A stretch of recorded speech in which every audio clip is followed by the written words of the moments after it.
Podemos sentar, irmãos e irmãs, um instante.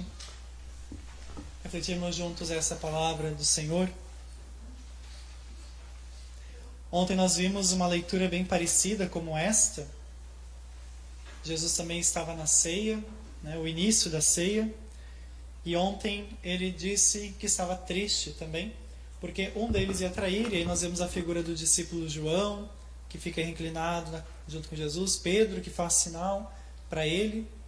E Jesus diz: é aquele que come comigo um pedaço de pão passado no molho. Então ele pega o pão, o bocado, passa no molho e entrega para Judas. E há aquela dúvida, se Judas, quando saiu, foi comprar alguma coisa que faltou para a festa, ou se realmente Jesus estava dizendo que ele era mesmo traidor. Ninguém entendeu nada. Jesus disse que ele tinha sido glorificado naquele momento porque não tinha mais o que fazer, chegou a hora.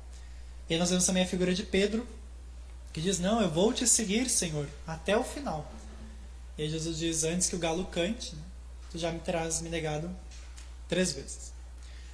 Hoje nós vemos o que acontece um pouquinho, o evangelho de hoje é de Mateus. Ele conta o que acontece um pouquinho antes da ceia. Judas foi ter com os sumos sacerdotes e ali eles combinaram entregar Jesus.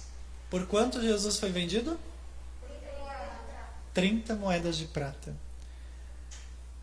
Ouro, prata, bronze. Jesus não valia nem ouro para Judas, valia prata. Então, 30 moedas de prata.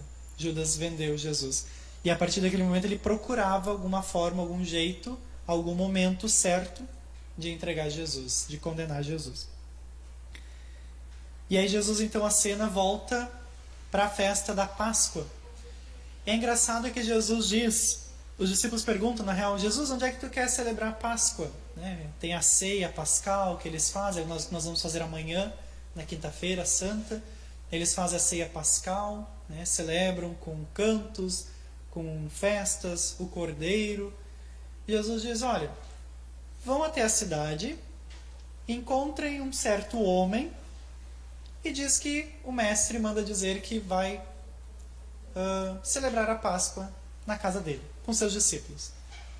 É bem engraçado, Jesus, vai, é que nem ele fez com o burrinho, vai, vocês vão achar um burrinho, se alguém perguntar, diz que o mestre precisa dele, mas depois vai devolver. E a pessoa empresta o burrinho, Agora é a mesma coisa, Jesus, vão, vocês vão encontrar um certo homem, imagine uma cidade, existem vários homens numa cidade, mas os discípulos foram, e ali se encontraram com alguém, inspirado talvez pelo Espírito Santo, foram guiados a encontrar esse alguém, e ali então celebraram a festa na casa desse homem. Hoje a casa desse homem é uma casa muito famosa, é conhecido como o cenáculo de Maria. Depois também se torna a casa de Nossa Senhora, onde ela viveu. E nessa mesma casa onde acontece a ceia pascal, que nós vamos celebrar amanhã, também acontece a vinda do Espírito Santo sobre os discípulos, neste mesmo lugar, nessa mesma casa do cenáculo. Então, foi guiado para que fosse naquela casa. Jesus então começa a ceia dizendo que ele está triste porque um deles vai trair. É claro que Jesus já sabia que era Judas, o traidor. Os evangelhos deixam isso bem claro, Judas, o traidor. E Jesus e os discípulos se olham, que nem o evangelho de ontem, Se olham, quem será? E um por um vai perguntando: será que sou eu? Será que sou eu? Jesus diz então: é aquele que coloca a mão comigo no prato. Aqui o texto não diz se Judas realmente botou a mão no prato ou não, mas o texto continua dizendo que Jesus diz, o Filho do Homem vai realmente morrer, conforme diz a Escritura, mas ai daquele que trair o Filho do Homem, ai daquele que trair Jesus, ai de Judas, seria melhor que nunca tivesse nascido. Seria melhor que nunca tivesse nascido. Quem é o discípulo que a gente menos fala nos dias de hoje? A gente fala dos 12, Mas quem é o mais negativo que a gente fala hoje? Judas, até hoje, Nós temos várias pessoas que têm nome de Pedro, André, Tiago, João, Felipe, Tomé. Eu não conheço nenhum Judas. Tem o outro Judas, Tem o Judas, o Zelote. Não. O nome dele é Judas. Mas o Judas Iscariotes, né, o outro acabou levando pena, né? Ninguém coloca o nome dele também por causa do Judas, o Iscariotes, o traidor. Seria melhor que nunca tivesse nascido. Acontece então a festa dos ázimos, a gente vai ver amanhã a celebração, amanhã às 7 horas, da ceia pascal, o lava-pés, né? Todo o início da traição de Judas com Jesus, o beijo da traição, e ali começa a condenação de Jesus. Para nós fica hoje o ensinamento: quanto vale Jesus nas nossas vidas? Será que Jesus vale apenas 30 moedinhas de prata? Muito mais que ouro, né? Muito mais que qualquer pedra preciosa que existe na terra, né? Mas a gente fala isso, né? Mas na prática, no nosso dia a dia, lá em casa, no serviço, colocamos Jesus no meio? Ou nós também vendemos ele, talvez por alguma besteira, alguma piada, alguma outra conversa que nos desvirtua de Deus? Não é fácil a gente ser discípulo atentamente todo instante de Jesus. Às vezes escapa também de nós, né? E às vezes a gente acaba cometendo o erro de sermos Judas, né? Traímos Jesus também. Talvez não uma traição desejada, mas uma traição que acontece sem a gente pensar. Às vezes a gente fala alguma coisa sem pensar, depois a gente vai se tocar naquilo que fez e que falou. A gente acaba também vendendo Jesus. Poderíamos essa igreja estar hoje cheia, né, com o limite permitido, mas muitas vezes, é claro que muitas não podem sair de casa, né, em função da pandemia, mas muitos trocam Jesus também, vendem Jesus por novela, por futebol, por Big Brother e tantas outras coisas que a gente vê por aí, por comércio, pelo shopping.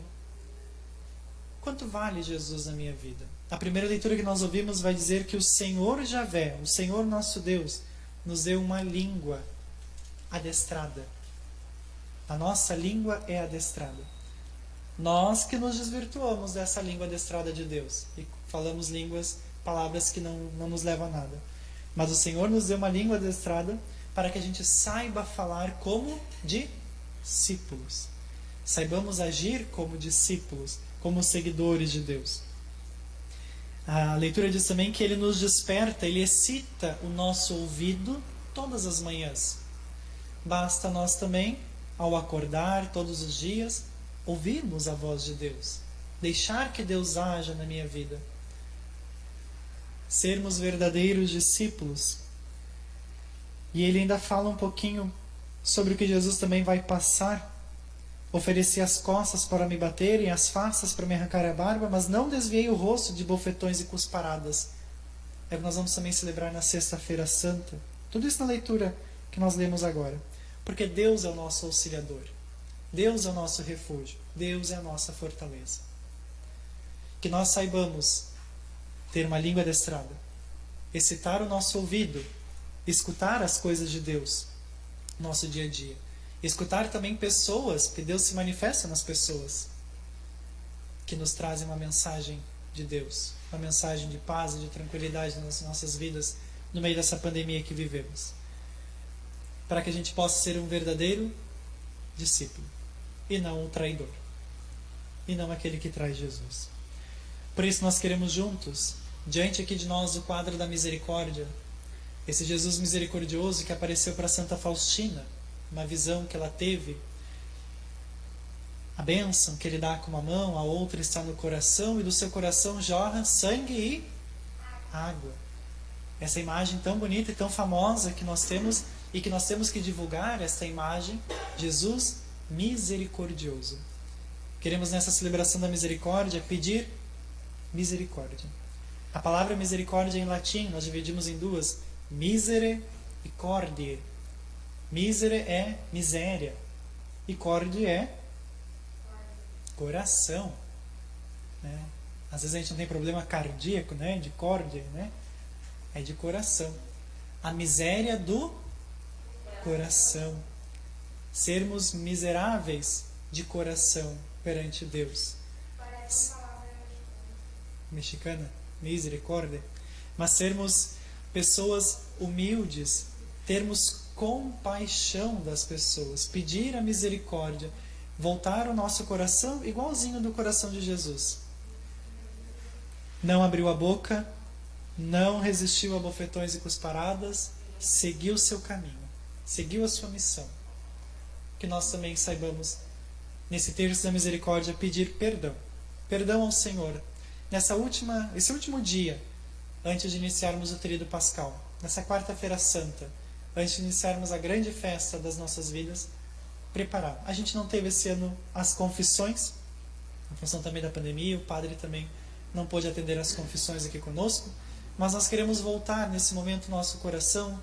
Você pode ir olhando para a imagem enquanto reza, você pode ir olhando para o seu interior, vendo a sua própria vida nesta oração, você que está em casa também nos acompanha, e pedirmos juntos perdão ao Senhor, as nossas falhas, nossas faltas, e quando a gente tiver uma oportunidade depois, durante o tempo pascal, a gente também pode se confessar com o Padre. Mas pedimos perdão, misericórdia ao nosso bom Deus. Deixe seu like, se inscreva no canal e aperte o sininho de notificações para continuar recebendo os vídeos aqui da Madalena. E também entra no link aqui embaixo para ver a liturgia diária.